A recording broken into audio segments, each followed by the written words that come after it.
It is a particularly interesting location for me to be sitting today, given that over a decade ago I sat in this very chair right here in the European Union Parliament. And at that time, I warned the world of what was coming. We were having a conversation on whether Europe should adopt the United States policy of allowing for the patents on biologically derived materials. The weaponization of nature against humanity had dire consequences. Tragically, I sit here today, come to the face of the human condition and ask the question, who do we want to be? What do we want humanity to look like? We now have a public conversation, which is now front and center in people's minds. When this was an esoteric conversation about biological patents, nobody cared. So I'm actually quite grateful for this opportunity. I thank the members of Parliament for hosting this. I thank all of the translators who, I apologize in advance. I will use terminology that is probably very difficult to translate. It used to be very popular. My CNBC and Bloomberg presentations, which were televised on mainstream media around the world, was an audience that I lost. I can confidently say COVID diminished my fame.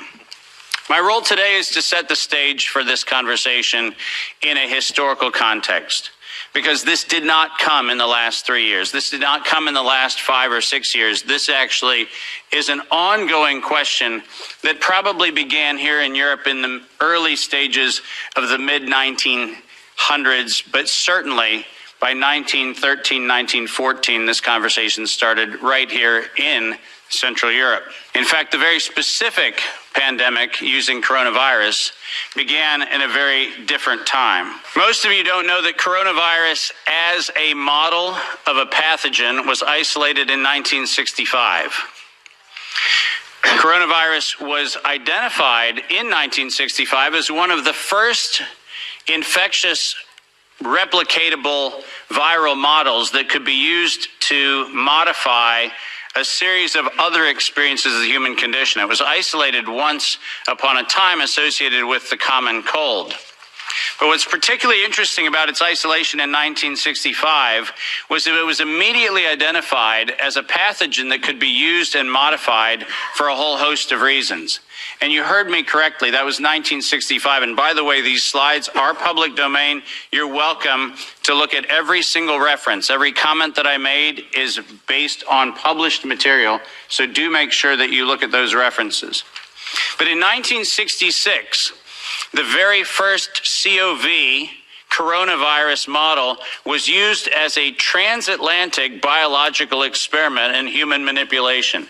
And you heard the date, 1966. I hope you're getting the point of what I'm saying.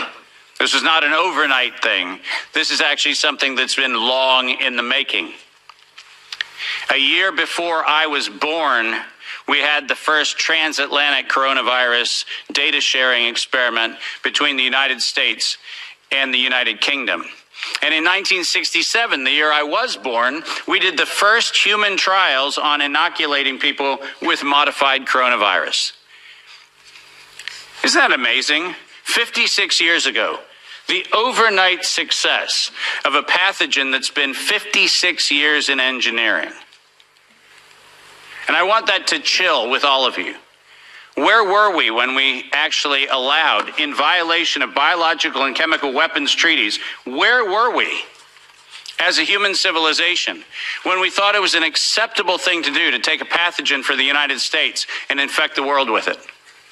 Where was that conversation? And what should have been that conversation in 1967? That conversation wasn't had. Ironically, the common cold was turned into a chimera in the 1970s. And in 1975, 1976, and 1977, we started figuring out how to modify coronavirus by putting it into different animals, pigs and dogs. And not surprisingly, by the time we got to 1990, we found out that coronavirus as an infectious agent was an industrial problem for two primary industries, the industries of dogs and pigs. Dog breeders and pigs found that coronavirus created gastrointestinal problems, and that became the basis for Pfizer's first spike protein vaccine patent, filed, are you ready for this, in 1990. Did you hear what I just said? 1990. Operation Warp Speed? I'm sorry. Where's the warp and the speed? Pfizer, 1990, the very first spike protein vaccine for coronavirus. Isn't that fascinating? Isn't it fascinating that we were told that, well, the spike protein is a new thing. We just found out that that's the problem. No. As a matter of fact, we didn't just find out it was not just now the problem. We found that out in 1990 and filed the first patents on vaccines in 1990 for the spike protein of coronavirus. And who would have thought? Pfizer. Clearly the innocent organization that does nothing but promote human health. Clearly Pfizer. The organization that has not bought the votes in this chamber and in every chamber of every government around the world. Not that Pfizer. Certainly they wouldn't have had anything to do with this. But oh yes, they did. And in 1990, they found out that there was a problem with vaccines. They didn't work. You know why they didn't work? It turns out that coronavirus is a very malleable model. It transforms and it changes and it mutates over time. As a matter of fact, every publication on vaccines for coronavirus from 1990 until 2018, every single publication concluded that coronavirus escapes the vaccine impulse because it modifies and mutates too quickly for vaccines to be effective. And since 1990 to 2018, that is the published science, ladies and gentlemen. That's following the science. Following the science is their own indictment of their own programs that said it doesn't work. And there are thousands of publications to that effect, not a few hundred. And not paid for by pharmaceutical companies. These are publications that are independent scientific research that shows unequivocally, including efforts of the chimera modifications made by Ralph Baric in the University of North Carolina, Chapel Hill. All of them show vaccines do not work on coronavirus. That's the science. And that science has never been disputed. But then we had an interesting development in 2002. And this date is most important. Because in 2002, the University of North Carolina, Chapel Hill patented, and I quote, an infectious replication defective clone of coronavirus. Listen to those words, infectious replication defective. What does that phrase actually mean? For those of you not familiar with language, let me unpack it for you. Infectious replication defective means a weapon. It means something meant to target an individual, but not have collateral damage to other individuals. That's what infectious replication defective means. And that patent was filed in 2002 on work funded by NIAID's Anthony Fauci from 1999 to 2002. And that work, patented at the University of North Carolina, Chapel Hill, mysteriously preceded SARS 1.0 by a year. Dave, are you suggesting that SARS 1.0 wasn't from a wet market in Wuhan? Are you suggesting it might have come from a laboratory in the University of North Carolina, Chapel Hill? No, I'm not suggesting it. I'm telling you that's the facts. We engineered SARS. SARS is not a naturally occurring phenomenon. The naturally occurring phenomenon is called the common cold. It's called influenza-like illness. It's called gastroenteritis. That's the naturally occurring coronavirus. SARS is the research developed by humans weaponizing a life system model to actually attack human beings. And they patented it in 2002.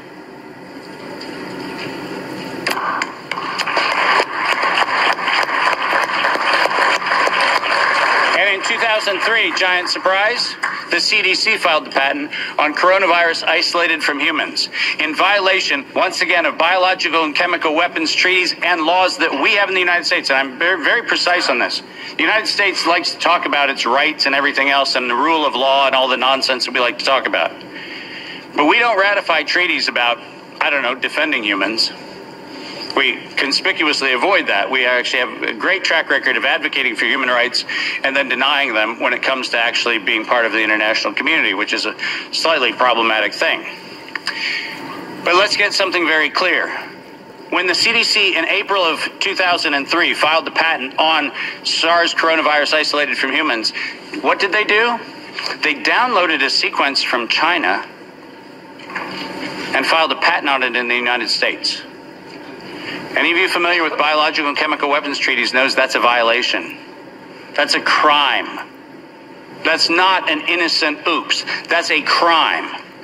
And the United States Patent Office went as far as to reject that patent application on 2 occasions until the CDC decided to bribe the Patent Office to override the patent examiner to ultimately issue the patent in 2007 on SARS coronavirus. But let's not let that get away from us, because it turns out that the RT-PCR, which was the test that we allegedly were going to use to identify the risks associated with coronavirus, was actually identified as a bioterrorism threat by me in the European Union-sponsored events in 2002 and 2003, 20 years ago. That happened here in Brussels and across Europe. In 2005, this particular pathogen was specifically labeled as a bioterrorism and bioweapon platform technology. Described as such. That's not my terminology that I'm applying to it. It was actually described as a bioweapons platform technology in 2005. And from 2005 onwards, it was actually a biowarfare enabling agent. Its official classification from 2005 forward. I don't know if that sounds like public health to you. Does it? Biological warfare enabling technology. That feels like not public health. That feels like not medicine. That feels like a weapon designed to take out humanity. That's what it feels like. And it feels like that because that's exactly what it is. We have been lured into believing that EcoHealth Alliance and DARPA and all of these organizations are what we should be pointing to. But we've been specifically requested to ignore the facts that over $10 billion have been funneled through black operations through the check of Anthony Fauci and a side-by-side ledger where NIAID has a balance sheet and next to it is a biodefense balance sheet equivalent dollar-for-dollar matching that no one in the media talks about. And it's been going on since 2005. Our gain-of-function moratorium, the moratorium that was supposed to freeze any efforts to do gain-of-function research. Conveniently, in the fall of 2014, the University of North Carolina, Chapel Hill received a letter from NIAID saying that while the gain-of-function moratorium on coronavirus in vivo should be suspended, because their grants had already been funded, they received an exemption. Did you hear what I just said? A biological weapons lab facility at the University of North Carolina, Chapel Hill, received an exemption from the gain-of-function moratorium so that by 2016, we could publish the journal article that said, SARS coronavirus is poised for human emergence in 2016. And what, you might ask, Dave, was the coronavirus poised for human emergence? It was WIV1. Wuhan Institute of Virology Virus 1. Poised for human emergence in 2016 at the proceedings of the National Academy of Sciences, such that by the time we get to 2017 and 2018, the following phrase entered into common parlance among the community. There is going to be an accidental or intentional release of a respiratory pathogen. The operative word, obviously, in that phrase, the word release. Does that sound like leak? Does that sound like a bat and a pangolin went into a bar in the Wuhan market and hung out and had sex, and lo and behold, we got SARS-CoV-2? No.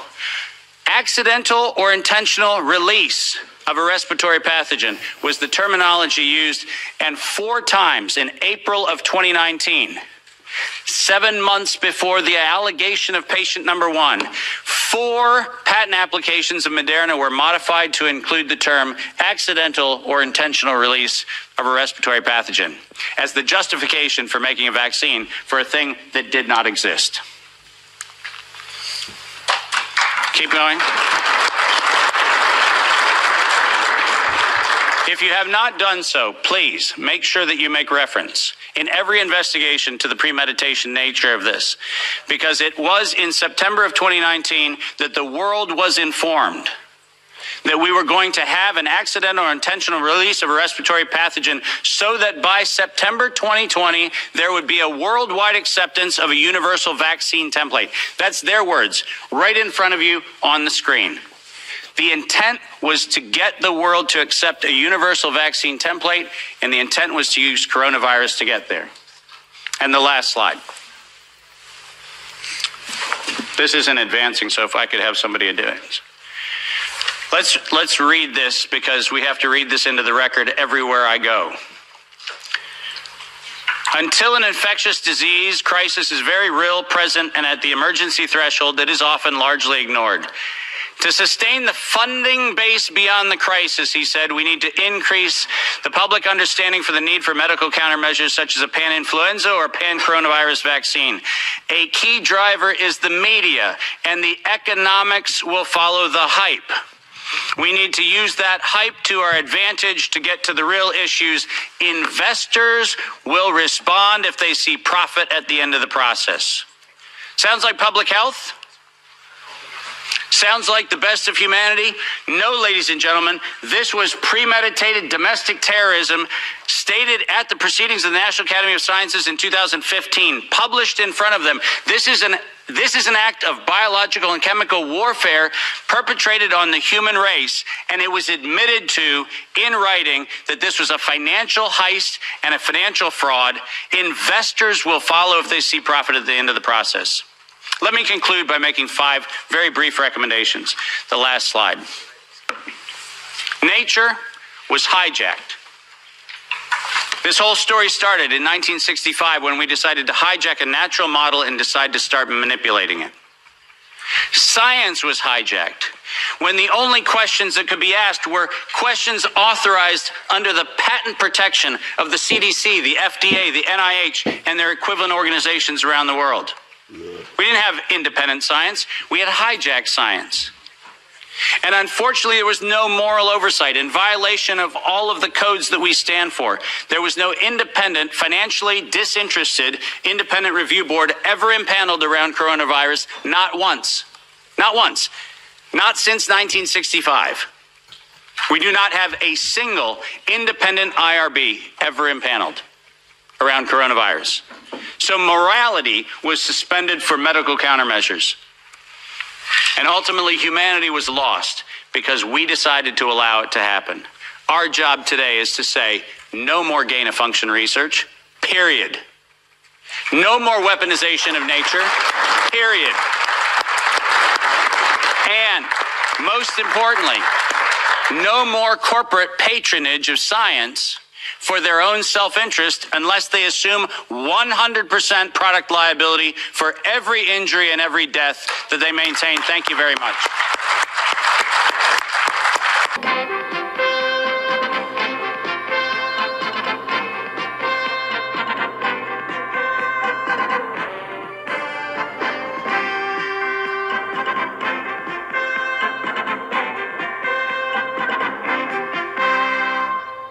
Hello and welcome to On the Record. Flying saucers, extraterrestrials, monsters from outer space. The government has been telling us for years that they're not real. They're weather balloons, or swamp gas, or reflections from the sun, or the ravings of lunatics.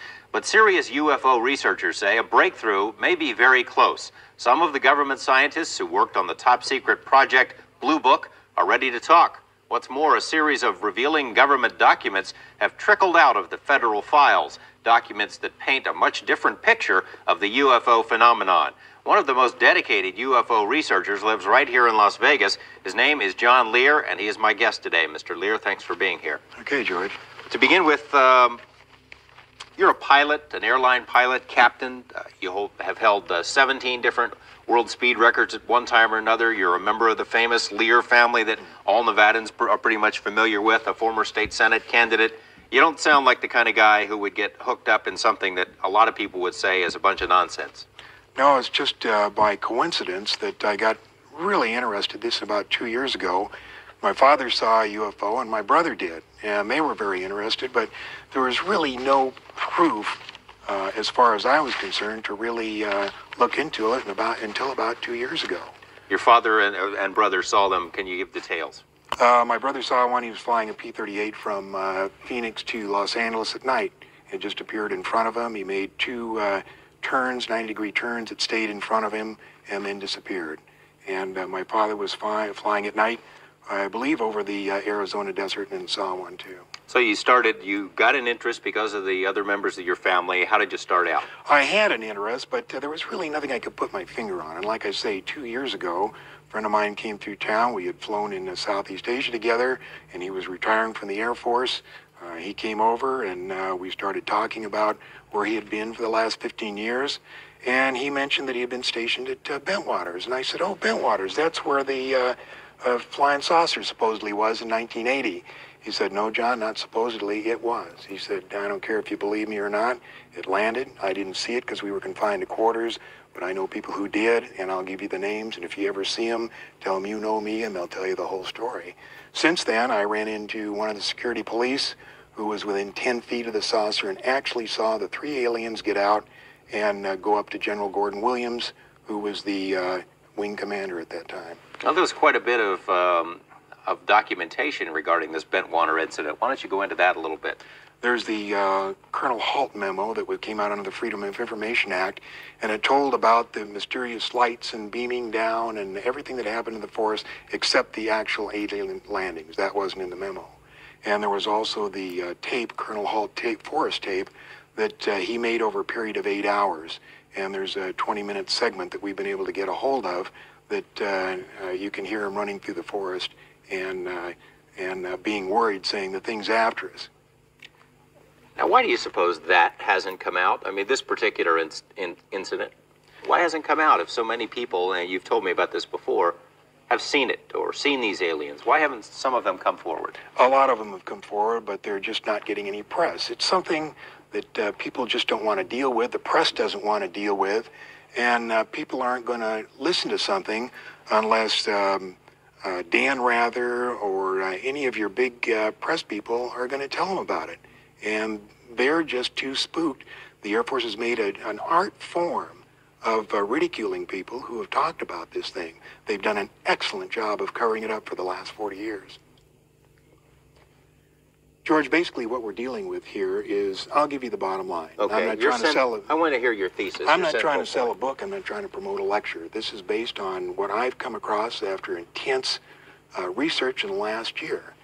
And I have found out that the government has retrieved between 10 and 15 actual flying saucers, 3 of which have been in perfect condition, 1 of which they tried to fly. They have between 30 and 50 alien bodies in cryogenic storage. We even have the name of the person whose job it is to show these bodies to the heads of state and the people who are authorized to see them.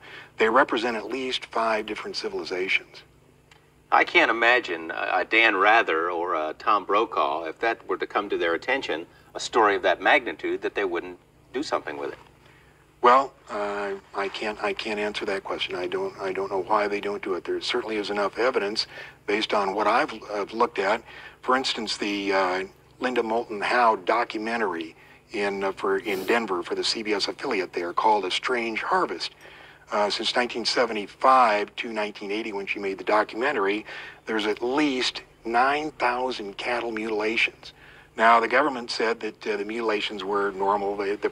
Your desert predator did these, but they weren't. The mutilations, we have a picture of these somewhere. Maybe we can see that as you're talking. Well, that's the next picture. There we are. This is the mutilation. New Mexico State Police did the research on, or the investigation on it, and they cut out certain parts with and the cut was made with a laser beam far sharper than anything we have. As a matter of fact, they were able to determine that they cut between the cells and didn't cut the cells themselves. We presently don't have this kind of technology. Well, if we don't know that we have this kind of technology, or you and I don't know that we don't, but that doesn't prove necessarily that it's E.T. No, except that there's usually a visual sighting of a flying saucer or a strange light at each one of these sightings. Okay, you mentioned the saucers and the bodies. Now, what kind of proof do you have that is true? How do you know that? Well, let me take a look. Let me read to you first what the Air Force says about the bodies. First of all, I'm going to read from the Introductory Space Science, Volume 2, Department of Physics, United States Air Force. This is Chapter 13, Unidentified Flying Objects. Now, this is what the Air Force has the students at the Air Force Academy read. And it says, the most commonly described alien is about 3.5 feet tall, has a round head, arms reaching to or below his knees, and is wearing a silvery spacesuit or coveralls. Other aliens appear to be essentially the same as Earthmen, while still others have particularly wide wrap-around eyes and mouths with very thin lips.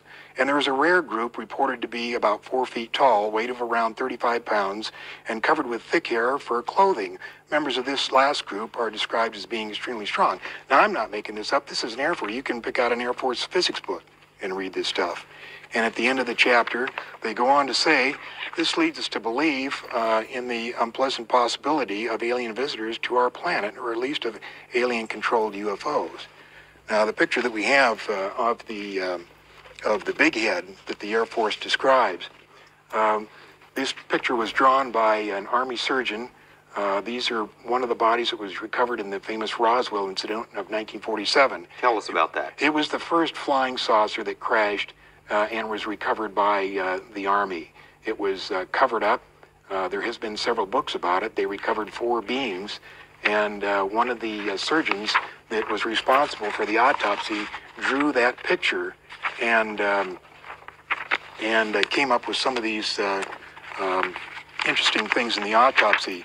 I'll just read a couple. 3.5 to 4.5 feet tall, 2 round eyes without pupils, no earlobes, nose is vague, neck described as being thin, arms is described long and thin, reaching down to the knee section. You can see that there is a webbed portion in the hands, no teeth, no apparent reproductive organs, brain and capacity unknown, colorless liquid prevalent in the body without red cells, no lymphocytes.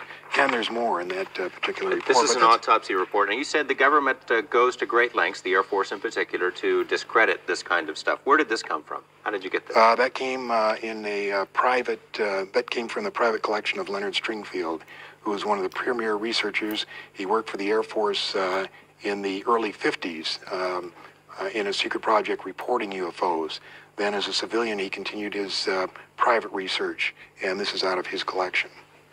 Why does the government want to hide this? Why doesn't the Air Force just come forward? Why doesn't, why don't they level with us if this is all true? Well, there's not really much they could say based on what I've been able to find out. George, they're really, what could they say about it? They've been researching it for many, many years, and based on my information, let's say that the president decided to make an announcement. This is, if he made it today, this is what I think that he would say. My fellow Americans, I come to you before you tonight with an announcement of great importance. Despite all our denials, flying saucers do in fact exist. Where they come from, we do not know. Who is in them, we do not know. Where they are from, we do not know, nor do we know how they got here or what they want. We are unable to duplicate any of the metals found on the several craft we have recovered, nor are we able to figure out how they are propelled. We have hidden these facts from you over the past 40 years in hopes that we could give you more answers. Unfortunately, we are no closer to answers today than we were 40 years ago. God bless you all. In other words, you find it highly unlikely that the president would ever make a statement, anything like that? No, it's just, it's too big. It's the problem is not only just the fact that there are five and as many as 10 different civilizations visiting us. Apparently, and this is from the research that I've done, at least 90% of them are hostile. And when I say hostile, if not hostile, they have a completely different set of morals than we do. Okay, I'll tell you what, we're going to come back to the president and aliens because there have been some statements made by presidents, including President Reagan. We'll be right back. Welcome back. We have a few minutes left with John Lear. We're talking about UFOs. You're about to tell me about the Japanese airline incident. It's probably something that's still in the memory of our viewers. Yeah, the Japanese airline incident was a cargo 747 that had taken off from Iceland flying to Anchorage. And as he passed over the United States border and the northern part of Anchorage, he was intercepted by a UFO that was twice the size of an aircraft carrier. And he was followed by 40 minutes. He made a complete 360-degree right turn. He made a descent of 5,000 feet, and the thing stayed with him. Regardless of what you hear, the FAA did have him on radar, and so did the Air Force. If you have a picture there, this is a 26-page document made by Bruce Maccabee, who's a physicist employed by the Naval Surface Weapons Laboratory and one of the most respected figures in ufology. I don't think we have that picture, so go ahead. Okay, I'm just going to hold it up here. And you can see the size of the 747 to the UFO. Now, the UFO was not brightly lit like that. It's just made like that for reference. It was dark. But this is what he saw beside him. Well, whose rendition is this? This is the captain's, this is from the captain's rendition when he was debriefed by the FAA. Now, certain UFO debunkers have said what he saw was the planet Jupiter. Well, this is an insult to all transport category captains around the world. I mean, the guy knows the difference between something that's twice as big as an aircraft carrier and the planet Jupiter. I've also heard that it's the reflection of his own plane. But the radar, yeah, that was an attempt to describe it. You can't imagine what pressure these people are under to cover this stuff up. It's tremendous pressure. It really is. Okay. You were going to tell me that the church, did you want to go further into the JAL incident? No, I just want to say that's a 26-page report. It had the captain and the ATC conversation. It had the radar plots. And it had the Air Force plots and the FAA radar plots. There was no question about it. You want to tell the thing me? Followed him. The church, what do they think about UFOs? Well, here's a copy from the London Evening News, July 21st, 1987. And it says, "Prepare to meet thine aliens. Vatican theologians have acknowledged that there could be life on other planets. Now they plan to train missionaries capable of working in space and meeting aliens. Jesuit scientists at the Vatican Observatory in Frascati near Rome have reported moving lights and other identified phenomena in the sky. Starting in September, the Vatican University will have a special UFO section." You've said before you thought a lot of their intentions were hostile, and you've mentioned before that a lot of the sightings are around military bases. Why don't we see them here? Las Vegas, we got a lot of military bases here. Well, in fact, there have been a lot of reports of UFOs in and around Las Vegas, not specifically over the Air Force bases. We have the test site, and of course, we don't know what's going on there. And we have Nellis Air Force Base, but there have not really been a lot of sightings over there. The main Air Force sightings were in 1975, and the UFOs descended on every Strategic Air Command base guarding the perimeter of the northern United States. And they hovered over the nuclear weapons storage area, and they stayed there with impunity for up to 2 and 3 hours over a period of 3 days. And nobody heard about it? Well, there was a few reports, but you really don't. I have a report 150 pages long of the F-106s that were sent out to chase them, and the helicopters, and notifying the Canadian authorities, and the security patrolmen that were sent down to actually see what was going on, and they'd come up on these things, and they'd say, "I'm not going any further." You think maybe it's a top secret area, if the Air Force actually does have them, maybe they got him here? I'm certain they do. Up at the test site, there's a report that of the 3 that they got in perfectly good condition, at least 1 is up at the test site and has flown, and 1 was being flown as of 1981. By us? By us, yeah. We mentioned at the top of the show that perhaps a breakthrough might be coming, that some of these people from MJ12 or from the Project Blue Book who are in on the government's research and who saw some of this stuff might be ready to talk. We got about a minute left. Why don't you tell me about that? It's our information that half of part of MJ12 wants to release it, part of it doesn't. We're hoping that we can do this, but of course, as researchers, we're not aware of all the ramifications. We just know of what we're looking at. So we would like to see them release it, but we really don't know if they are. Okay, John Lear, it's been very interesting. You keep us posted. Sure will. Thank you. We'll see you next week with more of On the Record.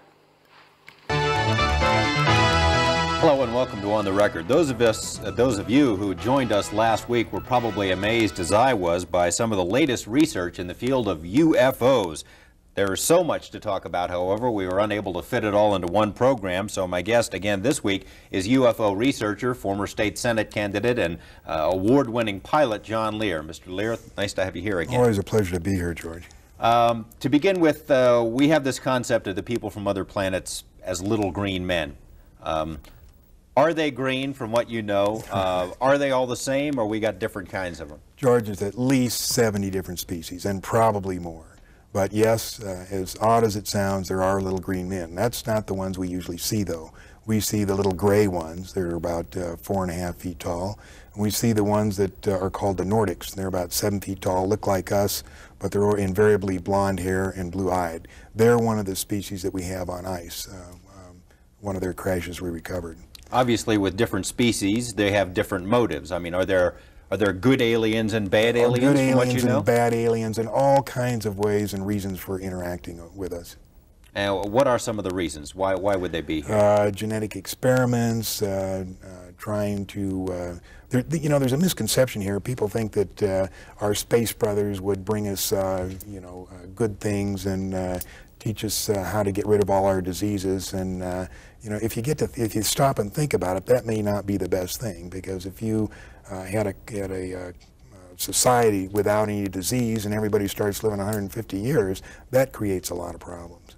So they would not meddle in that way. You believe, in part, that the movies E.T., Close Encounters of the Third Kind, were not entirely just the creative products of some Hollywood director, that maybe there's more to that. Why don't you explain? They were carefully guided by representatives from MJ12, who is this organization that is in charge of the cover-up, in order to get us ready for the release of the information that there are indeed aliens. And in both those movies, they used small little creatures and in order to get us ready for this release of information. So to prepare us that the idea of benevolent aliens from outer space are going to help us out. Unfortunately, they're not so benevolent. So they made probably one of the most disastrous mistakes when E.T. was put out.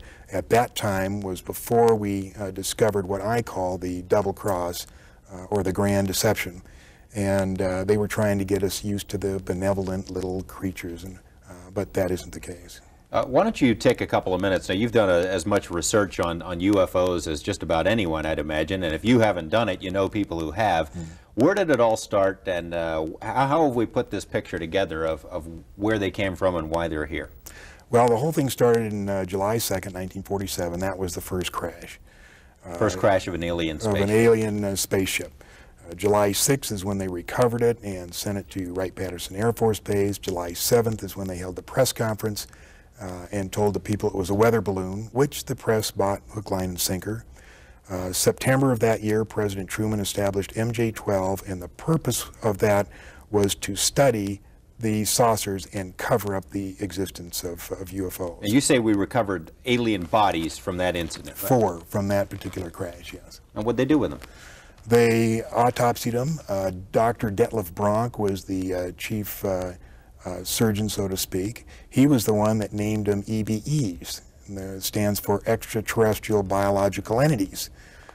And we captured 3 live EBEs, They were numbered in their order of capture: EBE1, EBE2, and EBE3. Where did we capture? Where did this happen? In different crashes. EBE1 lived with an Air Force colonel between 1949 and 1952. The EBEs are kept in an electromagnetic facility called a YY-2. It was designed by a Dr. Eric Wang, who worked directly for Dr. Kissinger, who has been in this cover-up since the very beginning. The reason they had to create an electromagnetic facility is the fact that the EBEs are so advanced. They're at least a 500 million years advanced from us, and probably more. They can move by thought. Move by thought. And they can also disappear. But they can't move by thought through electromagnetic facilities. So they built this facility. There was two, one in Los Alamos and one either at Edwards or up at the test site. At Groom Lake, Nevada. At Groom Lake. Now there's still one EBE still living, EBE3, and there is a videotape that eventually is going to be released to the public, and it's an interview with him. As hard as that may sound, as hard as that may be to believe, there is a videotape of an interview with EBE3. And what is this language that the interviewers are? I haven't seen the tape, so I don't know.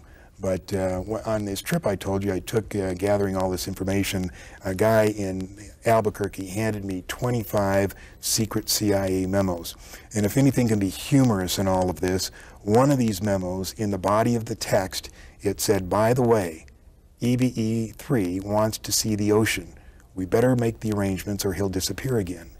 So while he couldn't get out of this facility, he could make himself disappear and cause him a lot of trouble.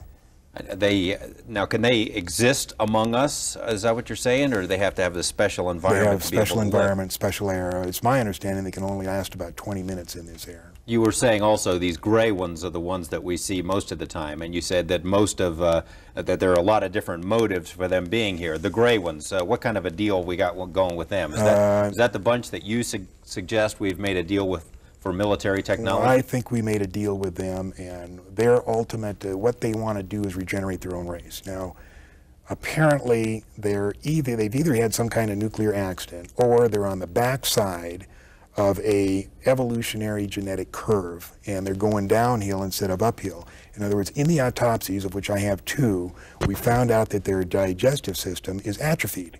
They can't eat through their mouth anymore. You know how they eat? Well, these cattle mutilations, they take the hormones and the enzymes from those cattle and they spread it on their skin, and their skin absorbs the nutrients and then excretes the waste back through their skin.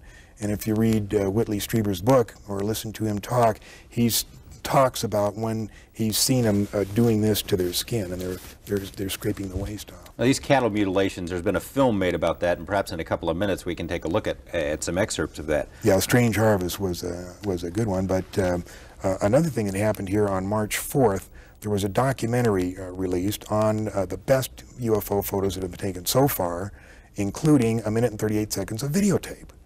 Now, what happened is in November, this guy took these photos, took it into the TV station. They thought it was great, but nobody would believe it. So they spent 3 months checking the validity of the,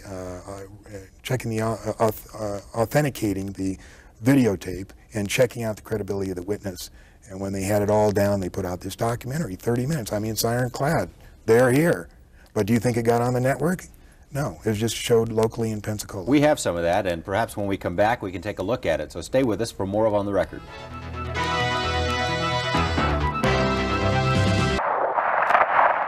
Okay, we're recording. State line of origin? Okay, yesterday you told us you traveled, and I quote, thousands of light years to get here. Yes. Tell us the truth, or the word, or never we hear. It is truth. Only far off. Far off future. To travel in time. Is to travel in space. Also special intelligence. So I take it aliens took over our future, right? No. So you're human.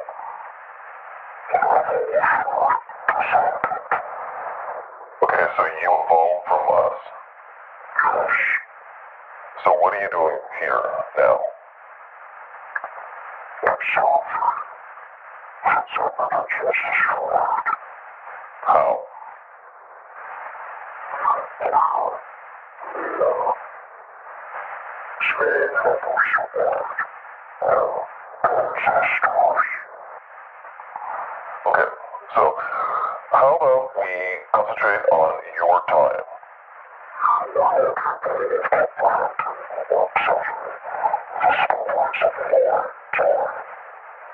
Try me.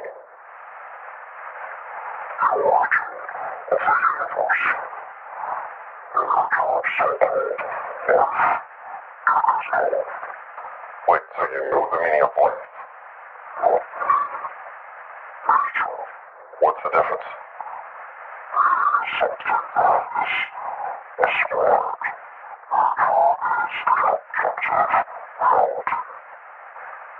So you know how the universe is created? So you think God?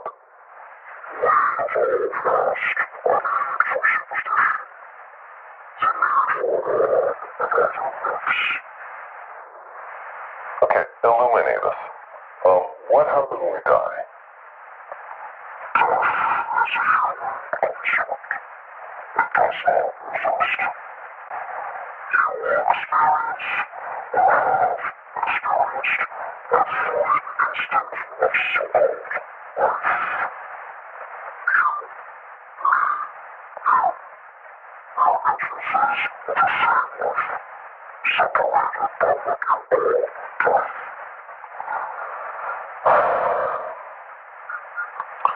Okay, so let me get this straight. There's no death, and we all experience each other's lives, right? Okay, so how was the universe created, and why is it so perfectly made for us?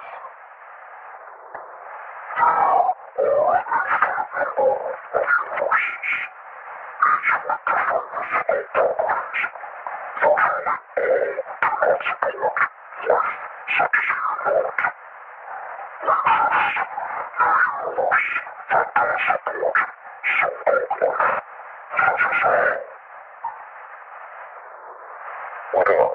Okay, so why do we destroy ourselves with nuclear war?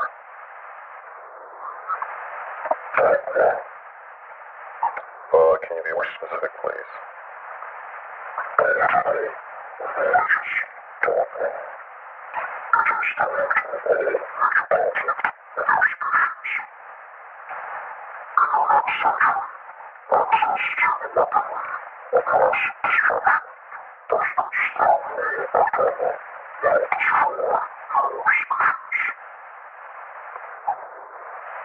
Okay, one last thing. What about morality? What do you base your morality on?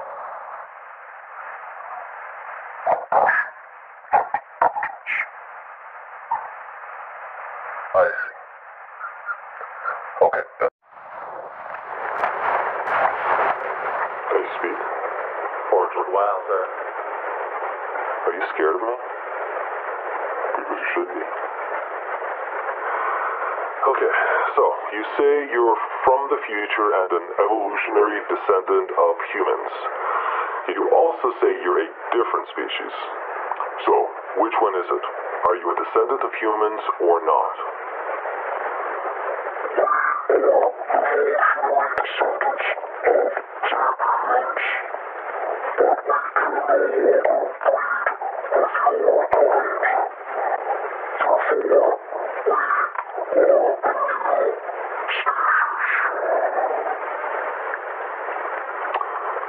Then how do you know English?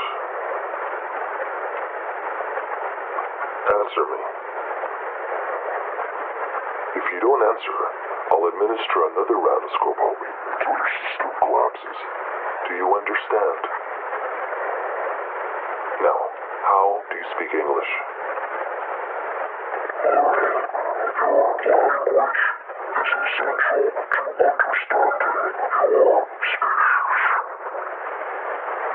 So you just picked up English, just like that. Because you're so smart, right?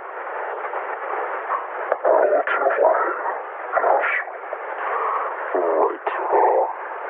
So, you said you know the origin of the universe, but you did not provide an explanation. So I ask you again, how was the universe created?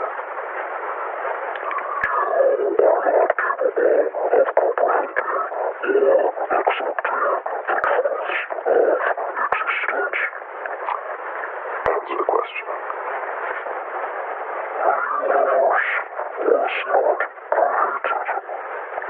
Really? But you can't create something out of nothing. Sure it is. Only a creator can make something from nothing. Wait, you just contradicted yourself.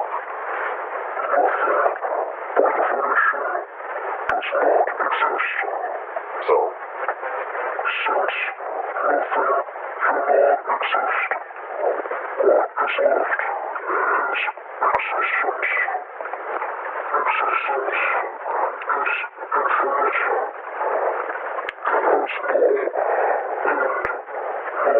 beginning, and therefore no creator. Wait, but you said there's an origin to the universe. Yes. There it is. I caught you in a lie. This universe is not existence. It is an infinitely small part of existence. Right, so now you're talking nonsense. Again, how was the universe created so miraculously? This universe is a spontaneous event. Inevitable within the eternity of existence. Every event can, will, and always end. Including this universe.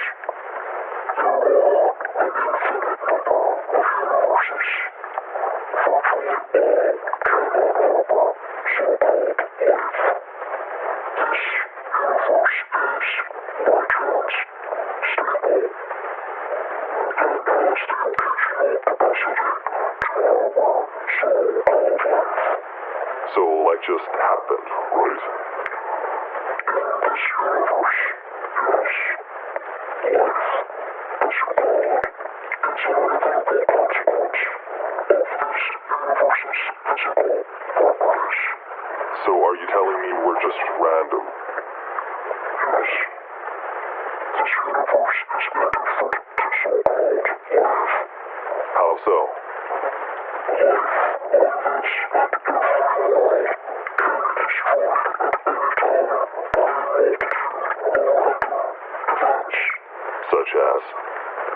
1, 2, or 2, supernova, solar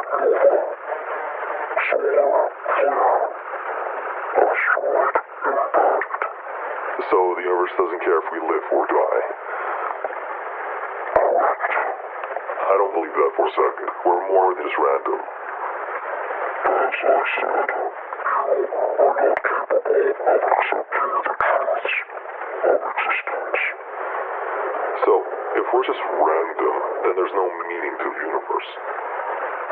That is correct. So if there's no meaning in the universe, then what's the point of living? There is meaning. You just contradicted yourself again.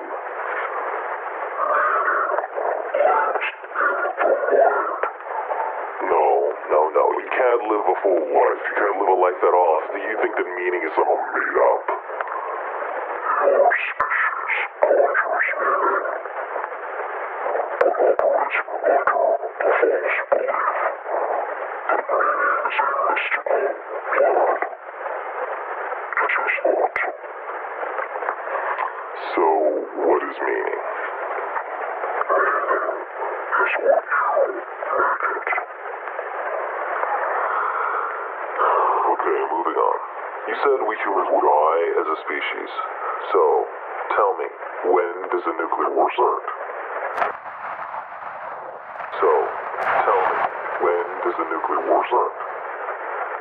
It is not our place to try to destroy. Run. Now. Yes, sir. Thank you. So, now, when does the nuclear war start?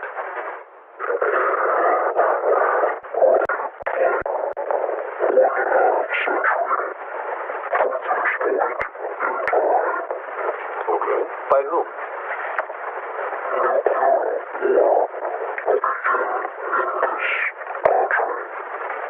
Really? Us. How?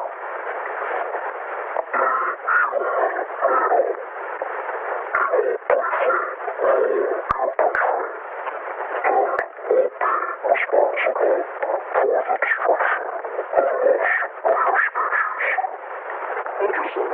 So it's he like that?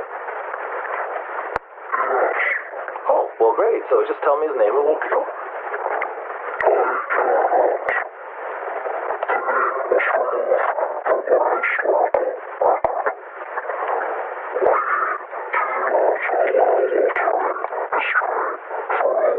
Of course. All right, so just tell me what he does.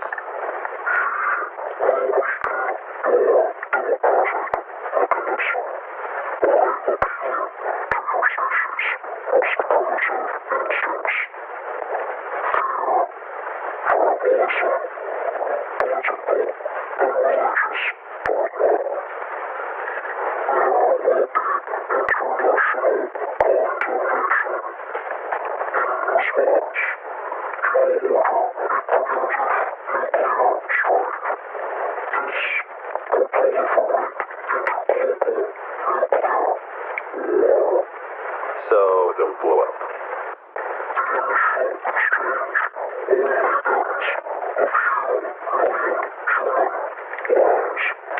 only a million lives.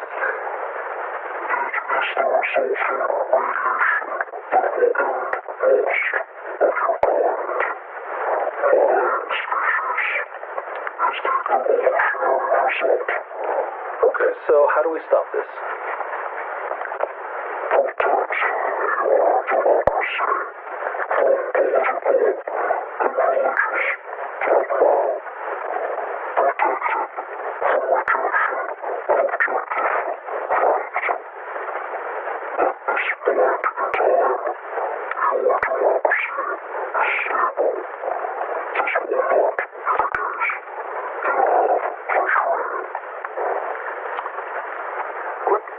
Okay. So, if we stop this lunatic from blowing us up, we'll be fine, right? Wait, but you just said that if we stop him, we won't be destroyed.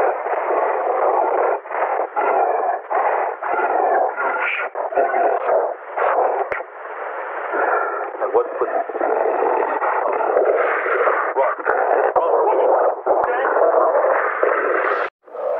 He's very weak, sir.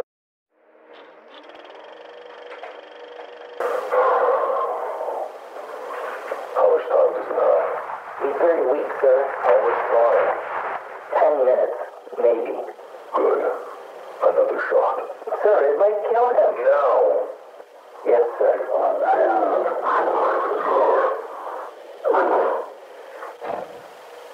Where were we? He warned of another threat, sir. We'll get to that. Speaking of time,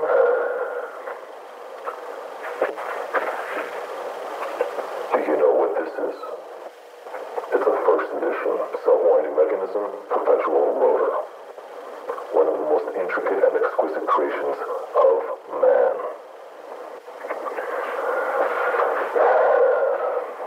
Something so complex needs a creator, wouldn't you say? Now, explain to me how another complex mechanism, me, can exist without a creator. Explain!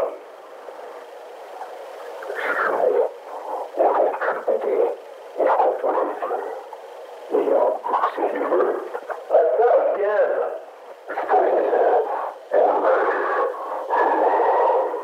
There.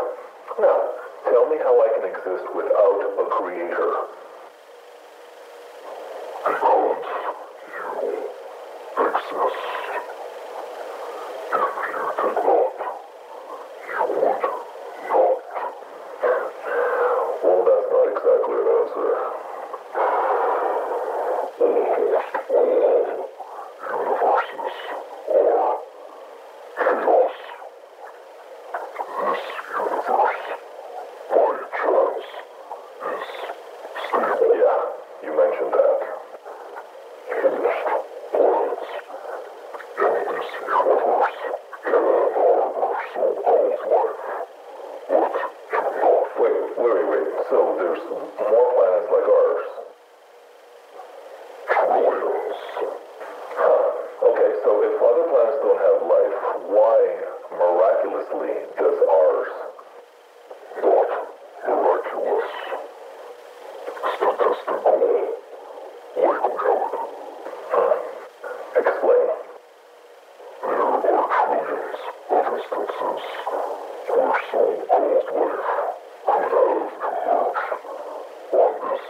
So that's it.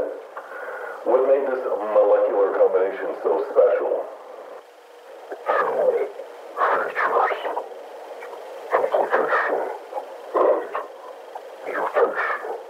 Really?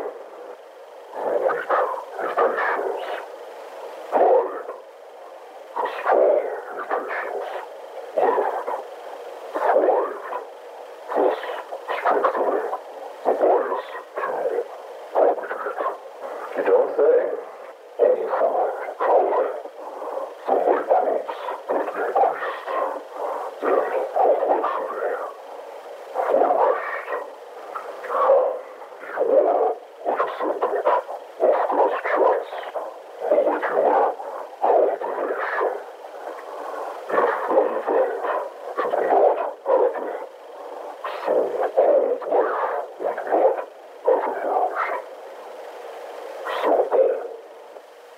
Simple. Sir, he doesn't have much time. All right, okay, finally, tell me, what is this other threat?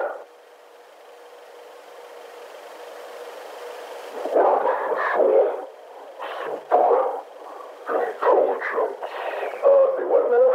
Sir, I think he said artificial super intelligence. I know what it said. Now shut up.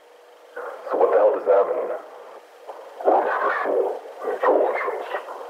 That is superior to human intelligence.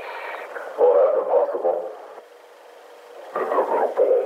Think about it, sir. I mean, the most computer were tested in the last shutdown. Yes, sir. Okay, so this artificial superintelligence, is it a computer? I swear, if you say I don't have the capacity to comprehend one more time, I'll drill a 9mm through that mutant skull of yours. Again, is it a computer?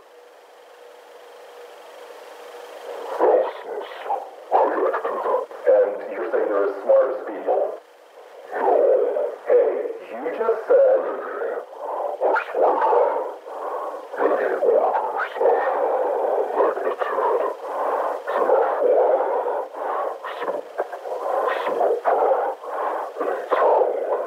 Hey, wake up. Wake up. Okay, so I'll play along. How is this superintelligence a threat? Your species is an almost infinite. Why? How? Two ways in our world. Nostradamus, what's the first way?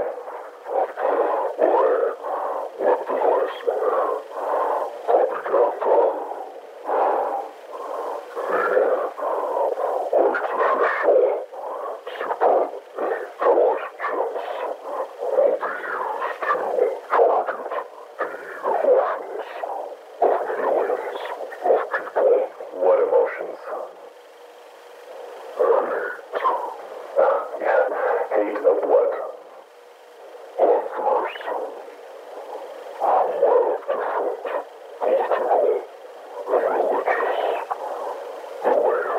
Nice, more God bashing. I said, you are not capable of understanding. Don't say I didn't warn you. Except Herbert. But sir, That's it. Give me that. No, sir. Sir, give me that.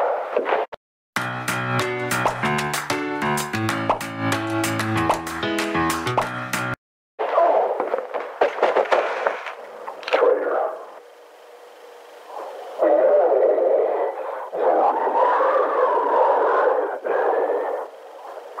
Now, finally, what's the second way?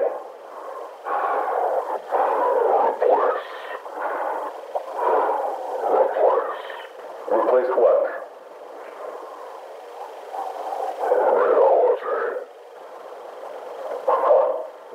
Okay, with what?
Let's see. Last question. Can we stop this superintelligence? Yes. How? With its power. Again, how?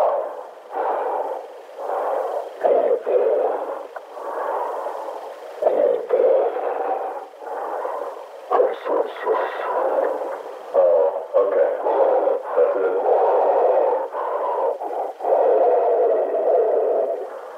Fine. I need to put you on this